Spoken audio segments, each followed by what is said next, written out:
La lumière dorée du lustre en cristal se reflétait sur les verres à champagne alors que 70 voix remplissaient le restaurant romanoès de célébration.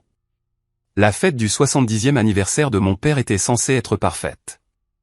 3 générations de notre famille se sont réunies autour d'élégantes tables en acajou, partageant des histoires et des rires tandis que les serveurs se faufilaient entre nous, portant des plateaux en argent. Papa avait l'air distingué dans son blazer bleu marine, ses cheveux argentés parfaitement peignés comme toujours. Mon fils Jake était assis à côté de moi, portant la nouvelle chemise que nous avions choisie ensemble ce matin-là. Il était enthousiaste à l'idée de cette soirée, demandant si grand-père aimerait la carte d'anniversaire faite à la main qu'il avait mis des heures à créer. Puis papa s'est levé, a levé son verre de champagne et a prononcé des mots qui ont fait voler mon monde en éclats.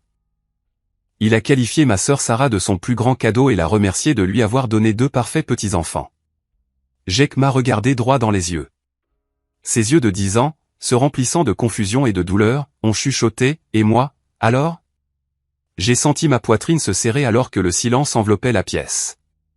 Tous les membres de la famille ont tourné leur attention vers notre table, sentant le changement d'atmosphère. La lèvre inférieure de Jake tremblait légèrement et je pouvais le voir lutter pour comprendre pourquoi grand-père l'avait complètement oublié. Ma sœur Sarah rayonnait de l'autre côté de la pièce, savourant les éloges tandis que ses filles jumelles, Emma et Grace, gloussaient à côté d'elle.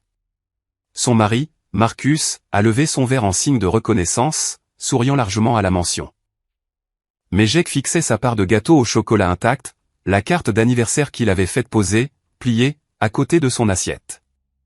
Je me suis souvenu avec quelle minutie il avait dessiné une image de lui et de son grand-père en train de pêcher ensemble, écrivant « Joyeux anniversaire au meilleur grand-père de tous les temps », de sa main soignée. Maintenant, cette carte semblait être la preuve d'une relation qui n'existait que dans l'imagination pleine d'espoir d'un garçon de 10 ans. Mon père a continué son toast, louant les réalisations de Sarah en tant que mère et son dévouement aux valeurs familiales. Il a parlé de sa fierté de voir Emma et Grace devenir de belles jeunes femmes, de la joie qu'elles apportaient à ses années de retraite. Chaque mot était comme un autre clou dans le cercueil du sentiment d'appartenance de Jake. J'ai vu les épaules de mon fils s'affaisser alors qu'il assimilait la réalité que son grand-père ne le considérait apparemment pas digne d'être mentionné. Le poids du moment m'a écrasé comme une force physique. Il ne s'agissait pas seulement de sentiments blessés ou de paroles irréfléchies. Il s'agissait de la compréhension de mon fils de sa place dans notre famille, de son sentiment de valeur et d'appartenance. Jake avait déjà perdu sa mère avant même de pouvoir en former des souvenirs. Maintenant, il semblait apprendre que son existence ne comptait pas assez pour son grand-père pour mériter ne serait-ce qu'une mention passagère dans un toast d'anniversaire. Je pouvais sentir l'énergie d'attente dans la pièce alors que les membres de la famille attendaient de voir comment ce moment gênant allait se résoudre. Certains avaient l'air mal à l'aise, les autres semblaient inconscients de la douleur dont ils venaient d'être témoins. Sarah a croisé mon regard et a légèrement haussé les épaules comme pour dire que le favoritisme de papa n'était pas sa responsabilité. Son rejet désinvolte de la peine de Jake a allumé quelque chose de féroce en moi. Je me suis levé lentement, ma chaise raclant contre le parquet avec un son qui a coupé les conversations murmurées. Tous les yeux dans le restaurant se sont fixés sur moi alors que je levais mon propre verre de champagne, le cristal attrapant la lumière et envoyant de minuscules arcs-en-ciel sur la nappe blanche. Mon cœur battait contre mes côtes, mais Jake avait besoin de voir son père le défendre. Il avait besoin de comprendre que quelqu'un dans cette famille reconnaissait sa valeur. Papa, c'était un beau toast. Ai-je commencé, ma voix portant clairement dans la pièce. Les enfants de Sarah sont en effet merveilleux, mais j'aimerais ajouter quelque chose sur les cadeaux et les petits-enfants que je pense que tout le monde devrait entendre. La pièce est devenue complètement silencieuse. Même le serveur a cessé de bouger, sentant la gravité du moment. Les sourcils de mon père se sont froncés de confusion, tandis que le sourire confiant de Sarah commençait à vaciller. Tu vois, Jake ici est aussi ton petit-fils, et il représente le genre de cadeau le plus précieux imaginable. Sa mère, ma belle épouse Lisa, est morte en le mettant au monde. Elle a sacrifié sa vie pour que Jake puisse vivre. Cela fait de lui non seulement un cadeau, mais un cadeau qui a été acheté au prix ultime.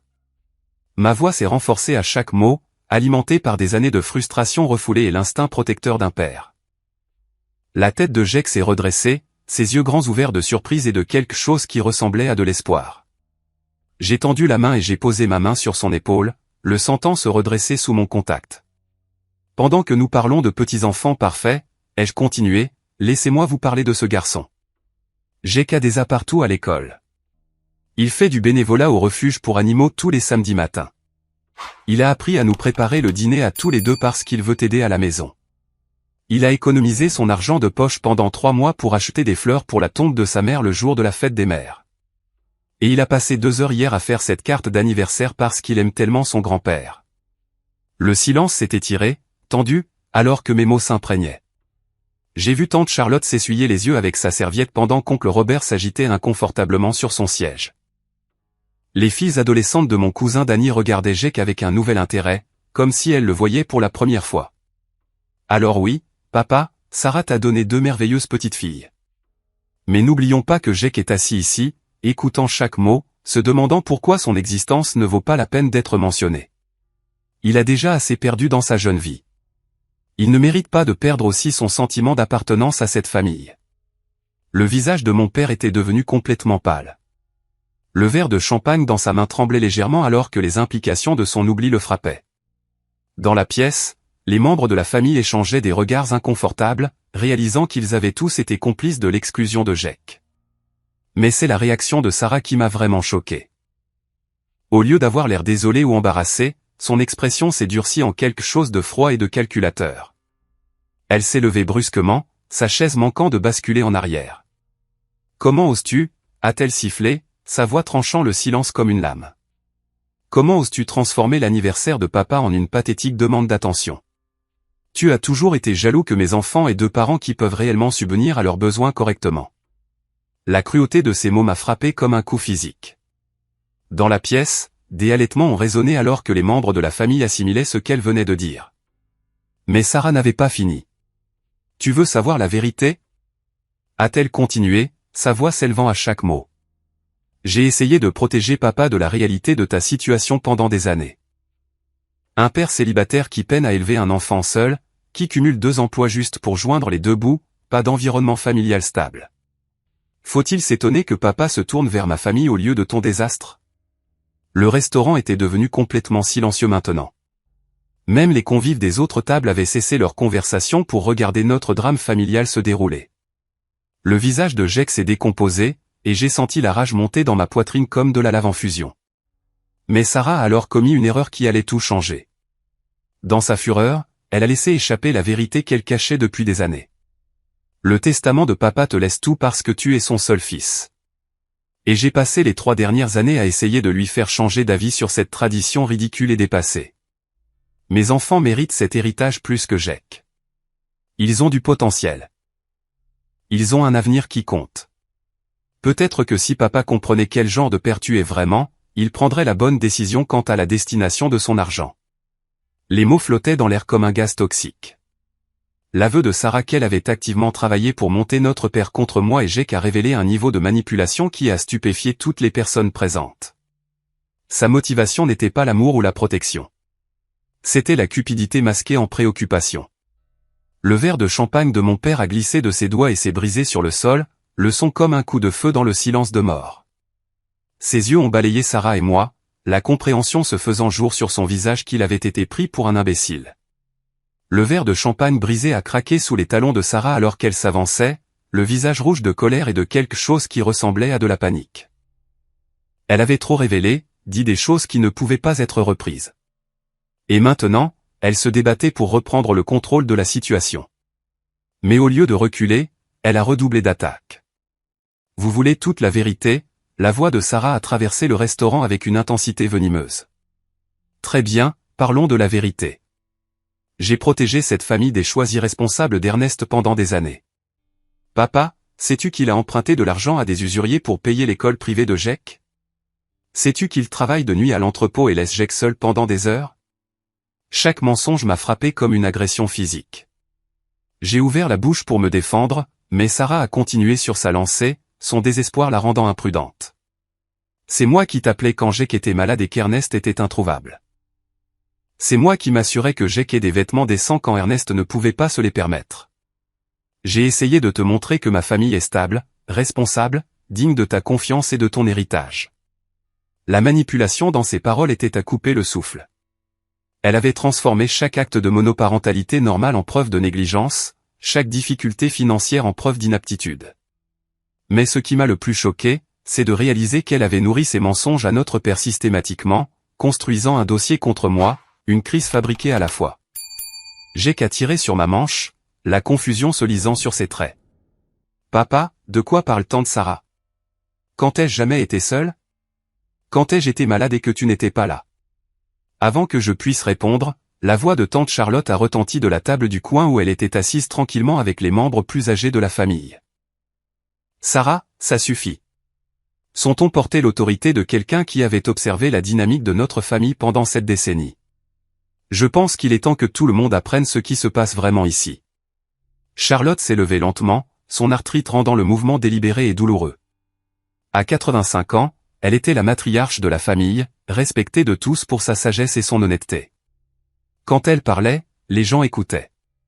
J'observe cette manipulation depuis des mois, a commencé Charlotte, sa voix stable malgré son âge.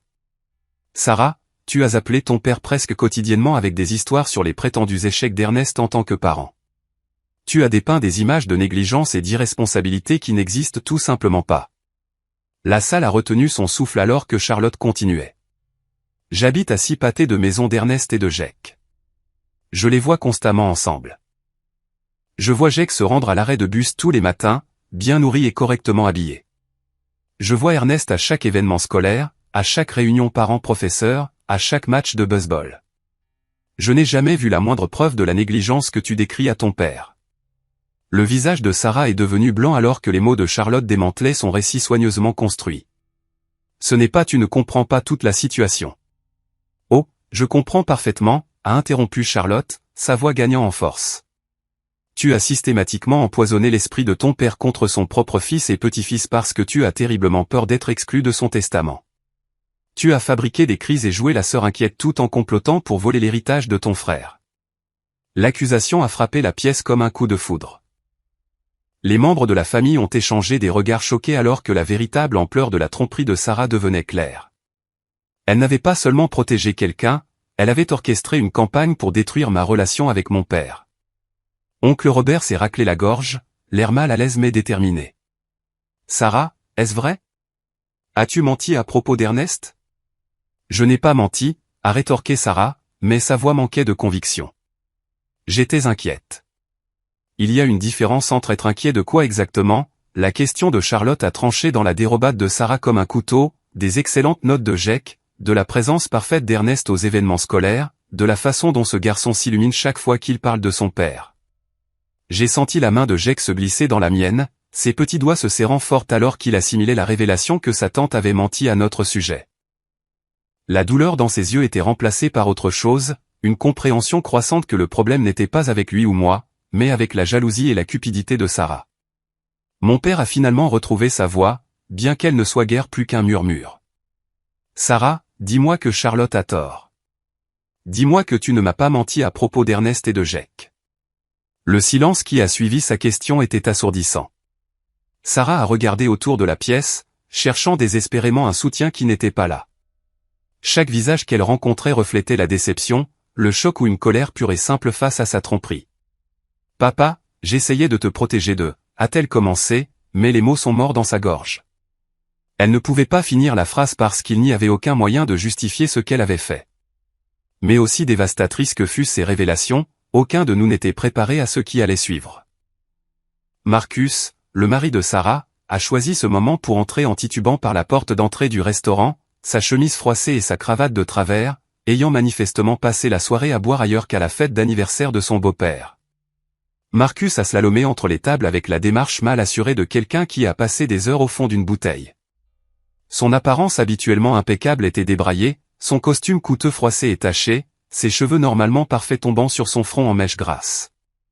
La forte odeur de whisky le précédait alors qu'il approchait de notre réunion de famille, attirant les regards des autres clients du restaurant. Désolé d'être en retard, a-t-il bredouillé, ses mots s'en mêlant alors qu'il s'agrippait au dossier d'une chaise vide pour se soutenir. J'ai dû m'arrêter au bar de Murphy pour fêter ça. C'est mon jour de chance, tout le monde. J'ai enfin touché le jackpot à la table de poker. Le visage de Sarah est passé du pâle au vert alors qu'elle regardait son mari se donner en spectacle. Elle a essayé d'attirer son attention, faisant des gestes frénétiques pour qu'il arrête de parler, mais Marcus était trop ivre pour remarquer ses signaux de détresse. Vous savez ce qui est drôle?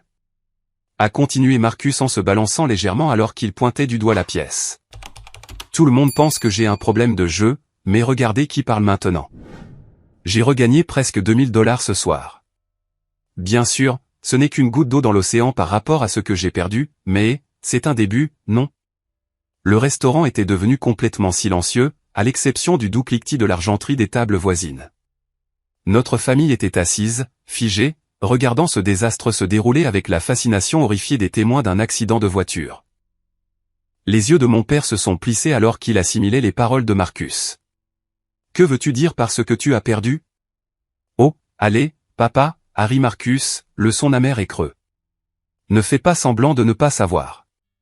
Sarah t'a tenu au courant de tous mes échecs, n'est-ce pas? La maison que nous avons perdue le mois dernier, les fonds d'études des enfants que j'ai joués, les cartes de crédit que j'ai épuisées en poursuivant ce gros gain. Chaque révélation a frappé la pièce comme un coup physique. Les filles de Sarah, Emma et Grace, avaient l'air mortifiées, leurs visages d'adolescentes rougissant d'embarras alors que leur père exposait la dévastation financière de leur famille devant tout le monde. Marcus, tais-toi, a sifflé Sarah, sa voix à peine contrôlée. Tu es ivre. Tu ne sais pas ce que tu dis. Mais Marcus se fichait des conséquences. Je sais ce que je dis? Je dis que votre précieuse fille vous a volé de l'argent pour couvrir mes dettes. Comment pensez-vous que nous avons maintenu les apparences tous ces mois? Sarah a falsifié votre signature sur des bordereaux de retrait, prenant de l'argent de vos comptes d'épargne pour payer des usuriers. Les mots ont frappé mon père comme une agression physique. Il s'est agrippé au bord de la table, les jointures blanchissant alors que le sang se retirait de son visage. Qu'est-ce que tu viens de dire? Il y a 3 mois, quand je devais 15 000 $ à Big Tony et qu'il a menacé de me casser les jambes, votre fille aimante a décidé de se servir dans votre fonds de retraite, et ça continue depuis. Quelques centaines par-ci, un millier par-là. Elle est devenue très douée pour imiter votre écriture. Le silence qui a suivi la confession de Marcus était absolu. Même le bruit ambiant de la cuisine semblait s'arrêter alors que tout le monde assimilait l'ampleur de ce qu'il venait d'entendre. Sarah n'avait pas seulement menti sur moi pour manipuler les affections de notre père. Elle le volait activement pour permettre la dépendance au jeu de son mari. La voix de mon père, quand elle est finalement venue, n'était guère plus qu'un murmure. Sarah, s'il te plaît, dis-moi que ce n'est pas vrai. La bouche de Sarah s'est ouverte et fermée sans un son, comme un poisson cherchant de l'air.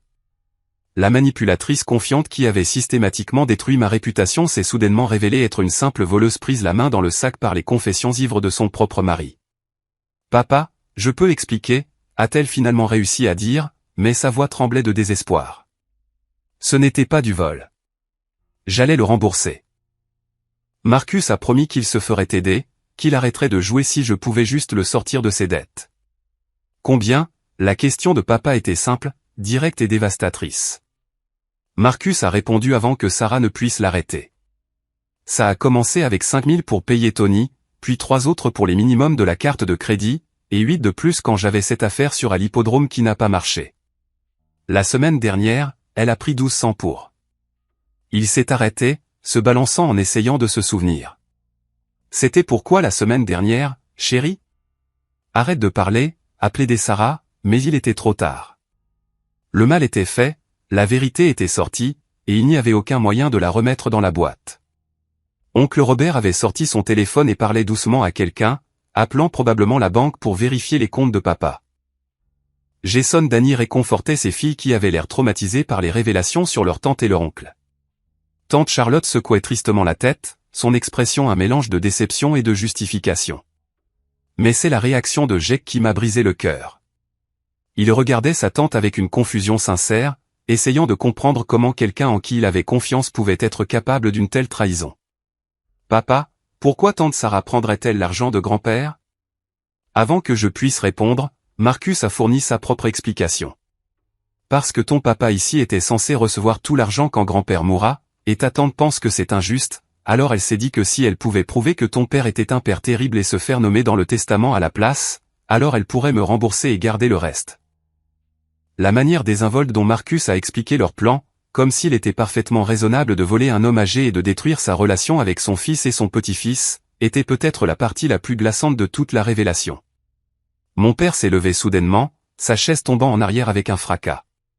Pendant un moment, j'ai cru qu'il faisait une crise cardiaque. Son visage était rouge, sa respiration laborieuse, et ses mains tremblaient de ce que j'ai réalisé n'être pas du choc, mais de la rage pure. « Dehors !» a-t-il dit, sa voix basse et dangereuse. « Vous deux, sortez de ma vue avant que j'appelle la police tout de suite. » Mais Marcus n'avait pas fini de détruire la façade soigneusement construite de sa femme. « La police ? » C'est drôle parce que Sarah prévoyait de les appeler contre Ernest. Elle avait toute une histoire montée sur la façon dont il vous volait, utilisant votre confusion et votre âge contre vous. Elle a des documents et tout est prêt pour l'accuser de maltraitance envers une personne âgée, alors que c'est elle qui vous a volé. La dernière pièce du plan de Sarah s'est mise en place avec une clarté horrifiante. Elle n'avait pas seulement volé l'argent de papa et menti à mon sujet, elle se préparait à m'accuser de ses propres crimes. La diffamation systématique, les fausses histoires sur ma parentalité, les préoccupations fabriquées sur ma situation financière, tout cela visait un moment où elle pourrait me pointer du doigt et prétendre que c'était moi qui manipulais et volais notre père. Le directeur du restaurant s'est approché de notre table avec prudence, clairement préoccupé par le drame familial qui s'intensifiait et dérangeait les autres clients. Avant qu'il ne puisse parler, cependant, la voix de tante Charlotte a traversé le chaos avec une autorité surprenante. « Il y a autre chose que tout le monde doit savoir », a-t-elle annoncé, ses mains âgées tremblant légèrement alors qu'elle cherchait dans son sac à main. Quelque chose sur la mort de Lisa qui pèse sur ma conscience depuis 10 ans. Toutes les têtes se sont tournées vers Charlotte alors qu'elle sortait un petit paquet d'enveloppes jaunies attachées avec un ruban bleu délavé. Les yeux de Jake se sont écarquillés quand il les a vus, reconnaissant quelque chose de significatif même s'il ne comprenait pas quoi. « Ce sont des lettres que votre mère m'a écrites pendant sa grossesse », a dit Charlotte, sa voix lourde d'émotion. Des lettres que j'aurais dû partager il y a des années, mais j'essayais de protéger tout le monde de vérités douloureuses. Mon cœur a commencé à s'emballer alors que Charlotte dénouait le ruban avec des doigts tremblants.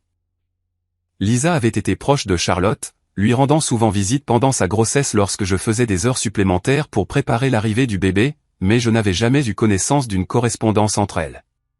Lisa n'est pas morte de complications normales de l'accouchement, a continué Charlotte, ses mots tombant comme des pierres dans l'eau calme. Elle est morte d'un arrêt cardiaque induit par le stress, provoqué par une anxiété sévère et un traumatisme émotionnel pendant les derniers mois de sa grossesse. La confession m'a frappé comme un train de marchandises. On m'avait toujours dit que Lisa souffrait de prééclampsie qui avait entraîné des complications lors de l'accouchement. Les médecins avaient dit que c'était imprévisible, inévitable, juste une de ces choses tragiques qui arrivent parfois. Quel genre de traumatisme émotionnel, ai-je demandé, bien qu'une partie de moi redoutait déjà la réponse. Les yeux de Charlotte se sont fixés sur Sarah avec une expression de profonde tristesse et de déception. Le traumatisme de croire que son mari était infidèle, que leur mariage s'effondrait, qu'elle mettait un enfant au monde dans un foyer brisé. Le silence qui a suivi était assourdissant. Le visage de Sarah est devenu complètement blanc alors qu'elle réalisait où la révélation de Charlotte menait. « Votre sœur, » a continué Charlotte, sa voix gagnant en force, a passé des mois pendant la grossesse de Lisa à l'appeler avec des histoires sur les prétendues infidélités d'Ernest.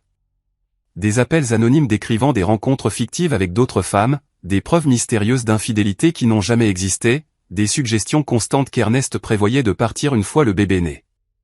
Les mots m'ont frappé comme des coups physiques. Lisa était devenue distante pendant les derniers mois de sa grossesse, anxieuse et méfiante d'une manière qui m'avait dérouté et blessé. Je l'avais attribué aux changements hormonaux et au stress de la grossesse, n'imaginant jamais que quelqu'un lui nourrissait délibérément des mensonges sur ma fidélité. Sarah a convaincu Lisa qu'Ernest ne restait avec elle que par obligation, qu'il en voulait à la grossesse, qu'il prévoyait de les abandonner tous les deux dès que le bébé arriverait. La voix de Charlotte s'est brisée d'émotion. Lisa a passé ces dernières semaines convaincue que son mariage était un mensonge et que son enfant grandirait sans père. La main de Jake a trouvé la mienne, se serrant fort alors qu'il assimilait cette nouvelle information sur la mort de sa mère. La révélation que Sarah avait tourmenté Lisa pendant sa grossesse était presque trop horrible pour être crue. La nuit où Lisa a commencé le travail, a continué Charlotte en sortant une lettre spécifique du paquet, elle m'a appelé en pleurant, convaincue qu'Ernest ne viendrait même pas à l'hôpital parce qu'il ne voulait pas vraiment du bébé. Sarah l'avait appelé cet après-midi-là avec une histoire sur le fait d'avoir vu Ernest avec une autre femme, lui disant qu'il s'était déjà désengagé émotionnellement de leur mariage. Je me suis souvenu de cette nuit avec une clarté cristalline. Lisa avait semblé terrifiée, non pas de l'accouchement, mais de quelque chose d'autre, quelque chose qu'elle n'expliquerait pas. J'avais supposé que c'était une peur normale de devenir parent, mais maintenant je comprenais que c'était quelque chose de bien plus sinistre. La tension artérielle de Lisa a grimpé en flèche pendant le travail parce qu'elle était convaincue qu'elle faisait face à la maternité seule, la voix de Charlotte n'était plus qu'un murmure maintenant. Le stress et l'anxiété que Sarah lui avait infligés pendant des mois ont finalement submergé son système. Son cœur n'a pas pu supporter le traumatisme émotionnel en plus de l'effort physique de l'accouchement. La révélation a recadré tout ce que je pensais savoir sur la mort de ma femme. Lisa n'était pas morte d'une complication médicale aléatoire. Elle était morte de la torture psychologique que ma sœur lui avait infligée pendant la période la plus vulnérable de sa vie. Pourquoi? Le mot m'a échappé, à peine plus qu'un souffle. Pourquoi Sarah ferait-elle ça à Lisa? À moi? Les yeux de Charlotte étaient humides de larmes non versées alors qu'elle répondait. Parce que même à l'époque, elle était jalouse de votre relation avec votre père. Elle voyait la grossesse de Lisa comme une autre façon pour vous de consolider votre position d'enfant favori, celui qui perpétuerait le nom de famille et hériterait de tout. Elle voulait détruire votre mariage et vous éloigner de la famille. L'ampleur de la malveillance de Sarah était à couper le souffle. Elle avait été prête à torturer psychologiquement une femme enceinte jusqu'à la mort juste pour améliorer sa propre position aux yeux de notre père. Elle avait assassiné ma femme aussi sûrement que si elle avait utilisé une arme. Et elle m'avait laissé croire pendant 10 ans que la mort de Lisa n'était qu'un tragique accident. La voix de Jake était petite et confuse quand il a finalement parlé. Et Sarah a tué ma maman? La question innocente flottait dans l'air comme une accusation. Autour de la pièce, les membres de la famille étaient assis en silence, stupéfaits, alors qu'ils luttaient avec l'ampleur de ce que Charlotte avait révélé. Sarah n'avait pas seulement menti et volé. Elle détruisait systématiquement des vies depuis plus d'une décennie. La voix de mon père, quand il l'a finalement retrouvée, était épaisse de chagrin et de rage. Sarah, est-ce vrai? As-tu torturé Lisa pendant sa grossesse? As-tu causé sa mort? La bouche de Sarah s'est ouverte et fermée sans un son, son visage passant par des expressions de déni, de panique et de calcul désespéré. Mais Marcus, toujours ivre et inconscient de la gravité du moment, a porté le coup de grâce. Bien sûr que c'est vrai, a-t-il bredouillé. Sarah se vante depuis des années de la façon dont elle a brisé le petit mariage parfait d'Ernest. Elle dit que c'était la chose la plus intelligente qu'elle ait jamais faite, se débarrasser de la concurrence pour les affections de papa. La confirmation désinvolte du meurtre de Lisa a brisé quelque chose de fondamental dans l'atmosphère de la pièce. Plusieurs membres de la famille ont halté de manière audible tandis que d'autres ont commencé à pleurer doucement. La prise de conscience que nous avions tous vécue avec l'assassin de Lisa, célébrant les fêtes avec elle, lui faisant confiance avec nos propres familles, était trop horrible pour être pleinement assimilée. Alors que le poids des révélations de Charlotte s'abattait sur la pièce, comme une couverture suffocante, le sac à main de créateur de Sarah a glissé de ses doigts tremblants et a heurté le sol avec un bruit sourd. L'impact a fait basculer le sac, renversant son contenu sur le parquet poli du restaurant. Parmi les articles typiques que l'on s'attendrait à trouver, portefeuille, clés, rouge à lèvres, téléphone, plusieurs documents officiels se sont éparpillés près de mes pieds. Jake, toujours curieux et serviable, s'est instinctivement penché pour ramasser les papiers, mais alors qu'il les ramassait, un document particulier a attiré son attention. « Papa, pourquoi ce papier a-t-il mon nom dessus ?» a demandé innocemment Jake en tenant un document juridique avec l'entête de Patterson, Williams & Associates, droit de la famille. Mon sang s'est glacé en reconnaissant le papier à en-tête du cabinet d'avocats. Ils étaient spécialisés dans les litiges de garde et les cas de protection de l'enfance. Avec un sentiment de terreur grandissant, j'ai pris le document des petites mains de Jake et j'ai commencé à lire, mes yeux balayant la terminologie juridique avec une horreur croissante. Le document était une demande d'évaluation de garde préliminaire déposée par Sarah Henderson au nom de son père, Harold Morrison, citant des préoccupations concernant le bien-être et la sécurité de l'enfant mineur Jacob Morrison, actuellement sous la garde d'Ernest Morrison. La requête demandait une intervention immédiate des services de protection de l'enfance et un placement de garde d'urgence auprès de membres de la famille responsable, en attendant une enquête complète. Qu'est-ce que c'est que ça? Ai-je demandé, ma voix tranchant les murmures choqués autour de la pièce. Mais même en posant la question, d'autres documents se sont révélés parmi le contenu éparpillé du sac à main de Sarah. Plusieurs mémoires, témoignages de moralité, dossiers financiers, rapports médicaux, tout un arsenal de preuves fabriquées conçues pour me dépeindre comme un parent inapte. Sarah s'est jetée en avant, essayant de rassembler les papiers compromettants, mais oncle Robert a été plus rapide, ramassant plusieurs documents avant qu'elle ne puisse les atteindre. Requête de garde d'urgence, a-t-il lu à haute voix, sa voix remplie d'incrédulité. Enquête sur la négligence d'enfants, l'instabilité financière, les conditions de vie inappropriées. C'est de la folie, ai-je respiré en fouillant dans les papiers. Sarah, tu prévoyais de voler mon fils. Mais les documents ont révélé un complot bien plus élaboré qu'une simple prise de garde. Sarah avait monté un dossier pendant des mois, documentant de faux incidents, fabriquant des preuves et recrutant des témoins qui témoigneraient de la prétendue négligence de Jake et de ma prétendue instabilité. Un document particulièrement accablant était un rapport médical affirmant que Jake avait été traité pour malnutrition et montrait des signes de violence psychologique. La signature au bas appartenait au docteur Patricia Hendricks, la voisine de Sarah, qui se trouvait être pédiatre. Un autre était un rapport scolaire prétendument de l'enseignant de Jake, exprimant des inquiétudes sur son hygiène et son comportement, malgré le fait que les véritables enseignants de Jake n'avaient jamais soulevé de telles questions. Tu as falsifié des dossiers médicaux, ai-je dit, ma voix creuse d'incrédulité. Tu as créé de faux rapports scolaires. Tu as fabriqué tout un dossier fictif contre moi. Jake s'est pressé contre moi, son jeune esprit luttant pour comprendre pourquoi sa tante voudrait le séparer du seul parent qu'il ait jamais connu. Papa, je ne veux pas vivre avec tante Sarah. Pourquoi penserait-elle que je ne suis pas heureux avec toi? L'innocence de sa question a mis en évidence la cruauté du plan de Sarah. Jake était un enfant bien adapté et heureux qui aimait sa vie avec moi. Il n'y avait aucune raison légitime pour que quiconque remette en question notre situation de vie, ce qui signifiait que la motivation de Sarah n'avait rien à voir avec son bien-être. Comme Danny avait trouvé un autre document qui révélait la véritable portée du plan de Sarah. C'est une projection financière, a-t-il annoncé, sa voix sombre. Elle calcule la valeur potentielle de l'héritage si Jake était adopté par Sarah et élevé comme son enfant légal, garantissant qu'elle devienne la principale bénéficiaire de la succession de papa. Le calcul était froid et méthodique. En obtenant la garde de Jake, Sarah se positionnerait comme la gardienne du seul petit-fils de papa, renforçant sa revendication émotionnelle sur sa richesse tout en m'éliminant simultanément en tant que rival héritier. Le plan était d'utiliser le dossier de garde fabriqué pour me dépeindre comme un père inapte, puis d'intervenir en tant que membre de la famille responsable, prête à sacrifier son propre confort pour élever son neveu correctement. Il y a plus, a dit tante Charlotte doucement, ramassant une lettre qui était tombée près de ses pieds. Il semble s'agir d'une correspondance avec un détective privé. Quelqu'un que Sarah a engagé pour suivre Ernest et Jake, à la recherche de preuves de négligence ou de comportement inapproprié. La lettre détaillait des mois de surveillance qui n'avaient rien donné d'utile pour le dossier de Sarah. Le rapport des enquêteurs louait en fait ma parentalité, notant ma présence constante à l'école, les événements, le bonheur et la sécurité évidents de Jake, et notre lien père-fils fort. Mais joint au rapport se trouvait une note de Sarah demandant à l'enquêteur d'être plus créatif dans ses observations et suggérant des incidents spécifiques qui pourraient être signalés comme préoccupants. Tu as engagé quelqu'un pour espionner mon fils, ai-je dit, les mots ayant un goût amer dans ma bouche.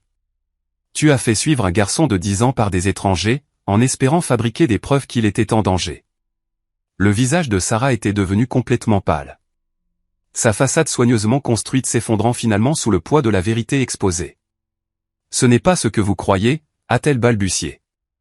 Je m'inquiétais pour le bien-être de Jake, un père célibataire cumulant plusieurs emplois, aucune influence féminine dans sa vie, aucune stabilité. Quelle stabilité, ai-je rétorqué. Jake a vécu dans la même maison toute sa vie. Il a fréquenté la même école depuis la maternelle. Il a les mêmes meilleurs amis, la même chambre, les mêmes histoires au coucher tous les soirs. La seule instabilité dans sa vie vient des membres de sa famille qui le font se sentir indésirable à la fête d'anniversaire de son propre grand-père. Mais le document peut-être le plus glaçant de la collection de Sarah était un calendrier détaillé intitulé « Plan de transition de la garde ». Il décrivait exactement comment elle avait l'intention de mettre en œuvre son plan, en commençant par les rapports fabriqués au service de protection de l'enfance, suivi d'un placement de garde d'urgence et culminant par une adoption permanente qui ferait légalement de Jake son fils plutôt que son neveu. Le plan incluait même des stratégies pour limiter mes contacts avec Jake pendant la période de transition, réduisant progressivement les visites jusqu'à ce que notre relation soit complètement rompue.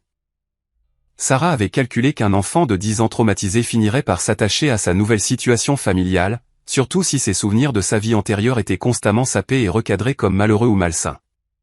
Il ne s'agit pas du tout du bien-être de Jake, a dit oncle Robert, sa voix remplie de dégoût alors qu'il parcourait le calendrier de la garde. Il s'agit d'argent et de manipulation. Tu prévoyais de voler le fils d'Ernest pour assurer ta position de principal héritier de papa.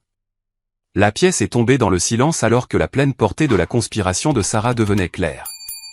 Elle n'avait pas seulement menti sur moi, volé notre père ou tourmenté ma défunte épouse.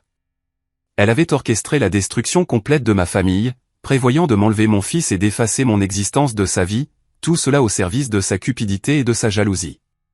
La petite voix de Jake a traversé le silence comme un couteau. Papa, je ne comprends pas. Pourquoi tante Sarah voudrait-elle nous faire autant de mal? C'était une question qui n'avait pas de réponse satisfaisante.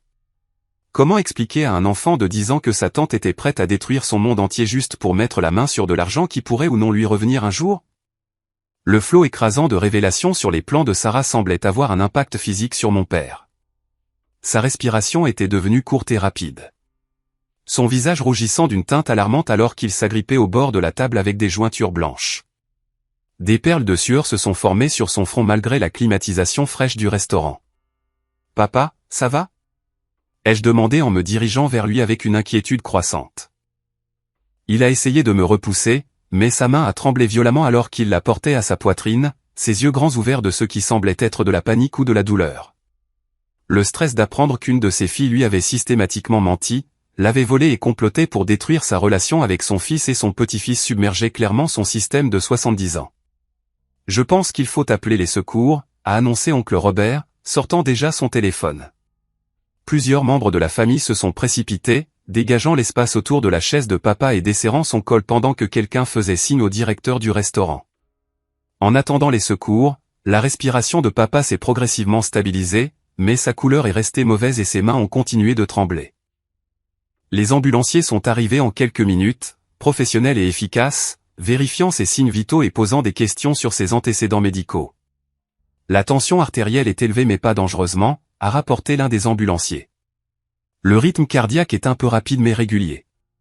On dirait une réaction au stress plutôt qu'un événement cardiaque. Mais nous devrions le transporter pour une évaluation, juste par sécurité. Non, a dit papa fermement, sa voix rauque mais déterminée. Je ne vais nulle part tant que ce n'est pas fini. J'ai besoin de comprendre ce qui est arrivé à ma famille. L'ambulancier en chef a froncé les sourcils mais a commencé à installer un moniteur portable pour suivre les signes vitaux de papa pendant qu'il insistait pour rester au restaurant. Alors que l'ambulancier attachait des capteurs à sa poitrine, papa m'a fait signe de m'approcher. J'ai besoin que tu saches quelque chose, a-t-il chuchoté, sa voix si basse que j'ai dû me pencher pour l'entendre. Je n'ai pas été complètement dupe de la manipulation de Sarah. Quelque chose clochait depuis des mois, mais je n'arrivais pas à mettre le doigt dessus. L'aveu m'a surpris. J'avais supposé que les mensonges de Sarah avaient été complètement efficaces, que papa avait vraiment cru que j'étais un père inadéquat et que Jake était en quelque sorte moins digne de son attention. Il y a environ 6 semaines, j'ai commencé à avoir l'impression que quelqu'un tirait les ficelles, a continué papa, sa voix se renforçant légèrement. Les appels téléphoniques quotidiens de Sarah, toujours avec une nouvelle inquiétude à propos de toi ou de Jake, se peignant toujours comme la fille raisonnable et stable pendant que tu t'effondrais soi-disant. Cela semblait orchestré, manipulateur. Il a fait une pause, grimaçant légèrement alors que l'ambulancier ajustait l'un des capteurs de surveillance. Alors j'ai décidé de faire ma propre enquête. Je vous ai observé, toi et Jake, sans le dire à personne, pour voir si les histoires de Sarah correspondaient à la réalité. La révélation que mon père avait mené sa propre opération de surveillance était à la fois touchante et déchirante. Pendant que Sarah engageait des détectives privés pour fabriquer des preuves contre moi, papa observait personnellement notre vie quotidienne pour déterminer la vérité par lui-même. « Que as-tu vu ?» ai-je demandé, bien que j'étais confiant dans sa réponse. « J'ai vu un père dévoué et un enfant heureux et en bonne santé », a répondu papa, les yeux remplis de larmes. « Je vous ai vu lire des histoires au coucher, aider aux devoirs, préparer le dîner ensemble tous les soirs. J'ai vu Jake courir pour t'accueillir après l'école, comme si tu étais la personne la plus importante au monde. J'ai vu une famille qui fonctionne. » Le fait que papa ait été témoin de notre relation authentique pendant que Sarah essayait de le convaincre qu'elle était dysfonctionnelle rendait sa trahison encore plus douloureuse. Elle avait menti à un homme qui cherchait activement la vérité, manipulant quelqu'un qui commençait déjà à douter de ses histoires. « Il y a autre chose », a continué papa, sa voix tombant à peine plus qu'un murmure. « Le mois dernier, j'ai changé mon testament. J'ai tout divisé à parts égales entre toi, Sarah et Robert. Je n'arrivais pas à me défaire de l'idée que l'obsession constante de Sarah pour les questions d'héritage corrompait son jugement sur les relations familiales. L'ironie était stupéfiante. Pendant que Sarah complotait et manigançait pour assurer sa position de principal héritier de papa, il avait déjà décidé de distribuer sa succession à parts égales entre ses enfants. Sa conspiration élaborée avait été construite sur une fondation qui n'existait plus. Mais voici ce que je n'ai pas compris jusqu'à ce soir. Les yeux de papa se sont durcis alors qu'il regardait de l'autre côté de la pièce vers Sarah, qui était blottie avec Marcus près de l'entrée du restaurant. Je me sentais manipulé, mais je pensais que la manipulation était subtile, psychologique. Je n'avais aucune idée qu'elle me mentait carrément, qu'elle me volait et qu'elle complotait pour détruire votre famille. L'ambulancier qui surveillait les signes vitaux de papa a froncé les sourcils devant un pic de son rythme cardiaque et a suggéré doucement que nous reportions la conversation jusqu'à ce que son niveau de stress diminue, mais papa était déterminé à finir ce qu'il avait commencé. « Ernest, je vous dois, à toi et à Jake, d'énormes excuses, a-t-il dit, sa voix portant dans la pièce assez fort pour que tout le monde l'entende. Je me suis laissé influencer par des mensonges et de la manipulation, même lorsque mes propres observations contredisaient ce qu'on me disait. J'ai blessé les sentiments de mon petit-fils et j'ai endommagé notre relation parce que je n'ai pas fait confiance à mon propre instinct sur la vérité. Jake s'était tenu tranquillement à côté de moi tout au long de l'évaluation médicale de papa, mais maintenant il s'est avancé avec le courage innocent que les enfants manifestent parfois dans des situations difficiles. « Grand-père, ça va aller ?» a-t-il demandé, sa petite main tendant la main pour toucher doucement le bras de papa. La simple question et le geste semblaient affecter papa plus puissamment que toutes les révélations dramatiques de la soirée. Ses yeux se sont remplis de nouvelles larmes alors qu'il baissait les yeux sur son petit-fils, voyant peut-être pour la première fois l'enfant aimant et attentionné que les mensonges de Sarah avaient essayé d'obscurcir. « Je vais bien, Jake, a répondu papa, sa voix épaisse d'émotion. Et à partir de maintenant, je vais m'assurer que tu saches exactement à quel point ton grand-père t'aime et à quel point il est fier d'être ton grand-père. » Le moment de connexion entre Jake et son grand-père a été interrompu par une agitation près de l'entrée du restaurant. Sarah et Marcus se préparaient apparemment à partir, rassemblant leurs filles et se dirigeant vers la porte. Mais oncle Robert leur a barré le chemin, son expression sombre et déterminée. « Vous n'allez nulle part », a annoncé Robert. « On appelle la police tout de suite pour signaler le vol sur les comptes de papa. Cette famille en a assez de vos mensonges et de votre manipulation. » Le visage de Sarah a traversé une gamme d'expressions, panique, calcul, désespoir, et enfin une détermination froide qui était en quelque sorte plus effrayante que ses précédentes explosions émotionnelles. « Vous n'avez aucune preuve de quoi que ce soit ?» a-t-elle dit, sa voix stable malgré le chaos qui l'entourait. « Papa m'a donné accès à ses comptes parce qu'il s'inquiétait de la situation financière d'Ernest. Je protégeais son argent contre le vol, je ne le volais pas moi-même. » L'audace de ces mensonges continus, même face aux aveux ivres de Marcus et aux preuves accablantes contre elle, était à couper le souffle. Mais la voix de papa a traversé ces protestations avec une force surprenante.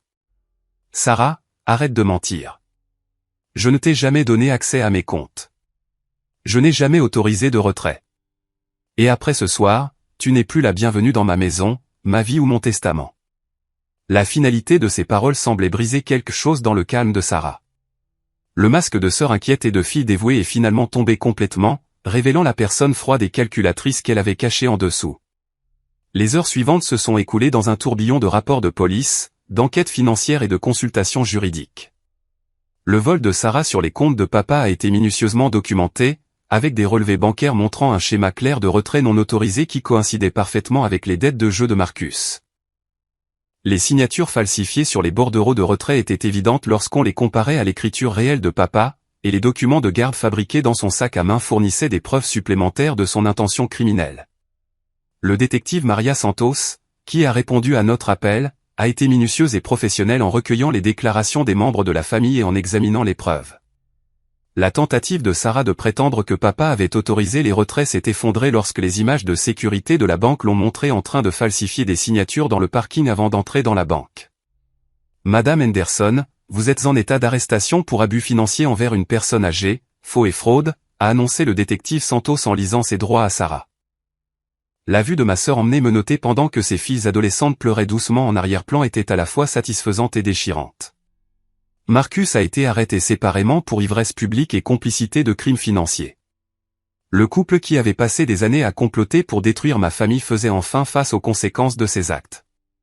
Dans les jours qui ont suivi, l'ampleur des crimes de Sarah est devenue claire. Elle avait volé près de 37 000 $ sur les comptes de papa en l'espace de 8 mois, de l'argent destiné à financer sa retraite et ses soins médicaux. Sa conspiration de garde élaborée comprenait des dossiers médicaux falsifiés, des rapports scolaires fabriqués et de fausses déclarations qui auraient pu envoyer un homme innocent en prison tout en traumatisant un enfant. Mais le plus important, c'est peut-être que la révélation de Charlotte sur la mort de Lisa a incité les autorités à enquêter pour savoir si la torture psychologique de Sarah pouvait être considérée comme un facteur contributif à l'arrêt cardiaque qui a tué ma femme. Bien que les charges criminelles liées à la mort de Lisa aient été compliquées par le passage du temps, le fait de savoir que Sarah avait délibérément causé le stress qui a conduit à la crise cardiaque fatale de ma femme a apporté un sentiment de clôture que je n'aurais jamais espéré trouver. Le rétablissement de papa après l'épisode de stress a été rapide et complet, aidé par son soulagement de comprendre enfin la vérité sur la dynamique de sa famille. La culpabilité qu'il ressentait d'avoir failli perdre sa relation avec Jake l'a motivé à apporter des changements spectaculaires à son rôle de grand-père. Une semaine après l'arrestation de Sarah, papa avait emménagé dans un petit appartement à 3 pâtés de maison de chez nous, citant le désir d'être plus impliqué dans la vie quotidienne de Jake. Le changement était remarquable. Au lieu du grand-père distant et parfois critique que Jake avait connu, il avait soudainement une présence constante qui assistait à chaque événement scolaire, l'aidait avec ses devoirs et montrait un intérêt sincère pour ses activités. « Papa, pourquoi grand-père ne voulait-il jamais passer de temps avec moi avant ?» a demandé Jake un soir alors que nous regardions par la fenêtre de la cuisine pendant que papa l'aidait à construire une cabane dans notre jardin. « Grand-père a toujours voulu passer du temps avec toi, ai-je expliqué en choisissant mes mots avec soin. Et Sarah lui racontait des mensonges qui le rendaient confus à propos de notre famille. Maintenant qu'il connaît la vérité, il peut te montrer à quel point il t'aime vraiment. La transformation de leur relation était magnifique à voir. Papa semblait déterminé à rattraper le temps perdu, créant de nouvelles traditions et de nouveaux souvenirs avec Jake qui duraient toute une vie. Ils allaient à la pêche tous les samedis matins, travaillaient ensemble dans le jardin que papa avait planté dans notre cour et passaient des heures à regarder de vieux albums photos pendant que papa partageait des histoires sur la mère de Jake que je n'avais jamais entendues auparavant. Un moment particulièrement significatif est survenu lorsque papa a présenté à Jake un fonds d'études qu'il avait créé exclusivement pour lui, indépendamment de toute considération d'héritage. « C'est juste entre nous, petit-fils, a expliqué papa.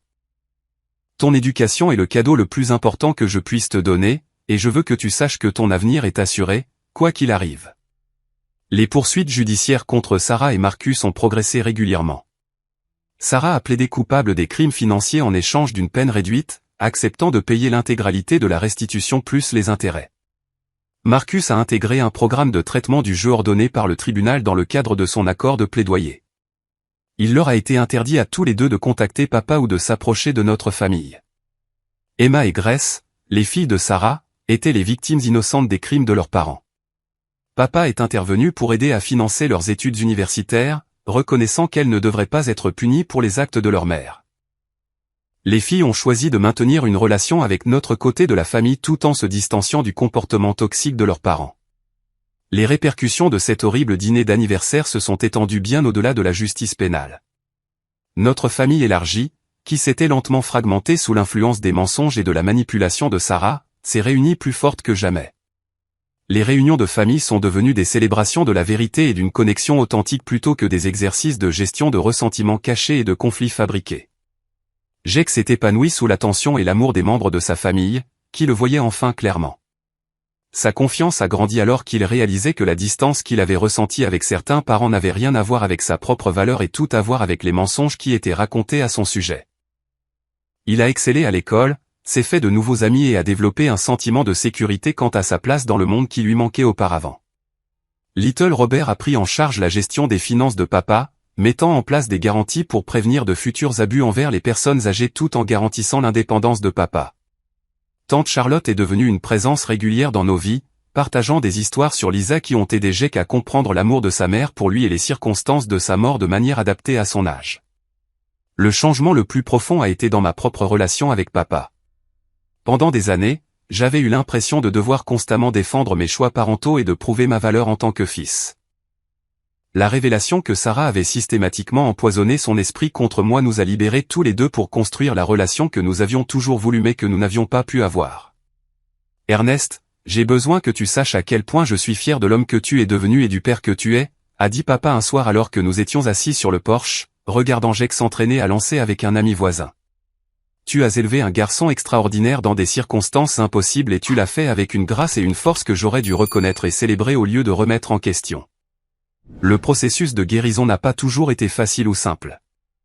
Il y a eu des moments où le poids de tout ce que nous avions perdu, Lisa, les années de relations familiales tendues, le sentiment de sécurité de Jake, semblait écrasant. Mais nous avons fait face à ces défis ensemble, en tant que famille, unis par la vérité plutôt que divisés par le mensonge.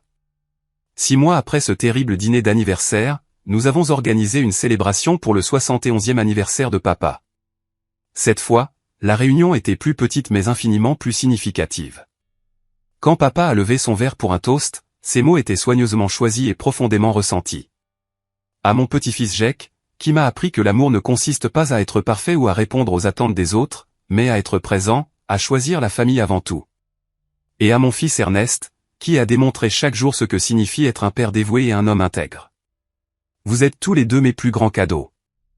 Jake rayonnait alors que la famille applaudissait, entendant enfin les mots qu'il avait attendus toute sa vie de recevoir de son grand-père. La douleur de cet anniversaire précédent s'était transformée en une fondation pour un amour et une connexion authentique. Alors que je regardais mon fils rire avec son grand-père et ses cousins, j'ai réfléchi aux leçons que nous avions apprises à travers cette épreuve. La vérité a un pouvoir que les mensonges ne peuvent finalement pas vaincre. Les liens familiaux construits sur l'honnêteté et l'amour sont plus forts que ceux manipulés par la peur et la tromperie. Et parfois, les pires trahisons peuvent mener aux plus belles rédemptions. Jake s'est approché de moi alors que la soirée touchait à sa fin, son visage sérieux malgré la célébration qui l'entourait. « Papa, je suis content que tante Sarah se soit fait prendre. Non pas parce que je voulais être triste, mais parce que maintenant tout le monde connaît la vérité sur nous. » Sa sagesse simple a capturé quelque chose de profond sur notre parcours. Nous n'avions pas cherché la vengeance ou la destruction, nous avions cherché la vérité et la justice. Les conséquences auxquelles Sarah a fait face étaient le résultat naturel de ses propres choix, et non des punitions que nous avions imposées par dépit. Aujourd'hui, nos vies sont plus pleines et plus riches qu'elles ne l'ont jamais été. Jake a le grand-père qu'il a toujours mérité. J'ai le père que j'avais toujours espéré, et nos réunions de famille sont remplies d'une joie sincère plutôt que de tensions cachées. La tentative de Sarah de nous détruire nous a finalement rendus plus forts, plus connectés et plus reconnaissants de l'amour que nous partageons. La plus grande victoire n'a pas été de voir Sarah faire face aux conséquences de ses crimes, bien que la justice ait été importante. La plus grande victoire a été de voir Jake grandir, confiant en sa valeur, entouré de membres de sa famille qui célèbrent son existence plutôt que de simplement la tolérer. Chaque histoire au coucher, chaque projet scolaire, chaque repas partagé est un rappel que la vérité et l'amour triompheront toujours du mensonge et de la manipulation. Vous êtes-vous déjà retrouvé dans une situation où quelqu'un en qui vous aviez confiance travaillait contre vous dans votre dos? Comment avez-vous géré la découverte de la vérité sur sa trahison? J'aimerais beaucoup entendre vos pensées et vos expériences dans les commentaires ci-dessous. Si cette histoire a touché votre cœur ou vous a rappelé vos propres luttes familiales, veuillez cliquer sur le bouton j'aime et la partager avec d'autres qui pourraient bénéficier d'entendre parler du pouvoir de défendre la vérité et la famille. N'oubliez pas de vous abonner pour plus d'histoires de la vie réelle sur la manière de surmonter l'adversité et de trouver la force dans des endroits inattendus. Rappelez-vous, quels que soient les défis que vous rencontrez avec les relations familiales ou les problèmes de confiance, il y a toujours de l'espoir de guérison et de rédemption lorsque nous choisissons l'honnêteté plutôt que la commodité, et l'amour plutôt que la peur. Merci d'avoir fait ce voyage avec moi, et que vos propres liens familiaux se renforcent à travers toutes les épreuves que vous affrontez.